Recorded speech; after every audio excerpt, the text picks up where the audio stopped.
So the World Cup is coming to Kansas City in 2026, and there's been a lot of talk about the arts and culture readiness of this upcoming event. KC is going to host 6 FIFA World Cup matches, including a quarterfinal at Arrowhead Stadium. And there's expected to be about 650,000 fans from across the globe visiting the city, bringing a potential $620 million in tourism revenue, which is a lot of money for Kansas City. And with regard to arts and culture readiness, Arts KC has convened a 200-member task force and growing to coordinate cultural programming, including multilingual online hub, public art mapping, and visitor itineraries. However, there are concerns about late-stage inclusion of art groups and transportation gaps, especially to districts like 18th and Vine, which is considered a vital part of Kansas City's history and culture. And so far, Missouri and Kansas have pledged about $60 million for stadium and infrastructure programs. And there are city programs like storefront subsidies and pop up grants emerging, but not all arts organizations are participating due to uncertainty about funding and logistics. And I'll be perfectly honest, there hasn't been too much transparency either. Really, a lot of people aren't sure what's going on.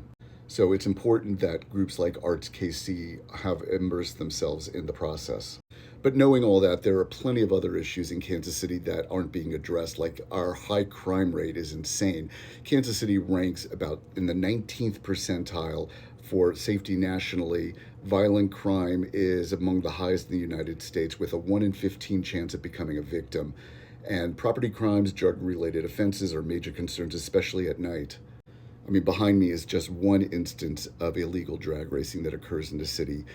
It happens in many pockets in many neighborhoods throughout Kansas City. You can sit at 10, 11, 12 o'clock at night or 2, 3 in the morning, and you can hear cars racing up and down your street at 80, 90, 100 miles an hour.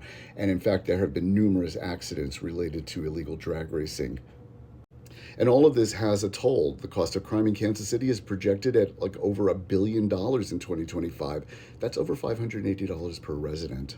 And adding to the mix is political uncertainty. Mayor Quinton Lucas may run for Congress due to controversial redistricting plan that splits Kansas City into 3 districts, potentially diluting its political power. However, Lucas is not very popular these days due to the crime, due to the drag racing, due to many infrastructure problems that are rampant throughout the city. Also, he seems to spend a lot of time at photo ops as opposed to addressing these issues. And he's pretty much due for a red card and a vote of no confidence. And about the redistricting, critics are arguing the map could segregate communities, undermine city planning.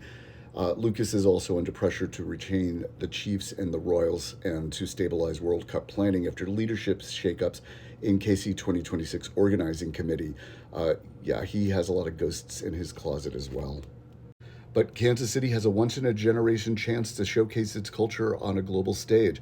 But success does hinge on early and inclusive planning, transportation and safety improvements, political stability and leadership focus, and arts organizations proactively engaging with city programs. So the World Cup could be a cultural boom or missed opportunity. It just depends.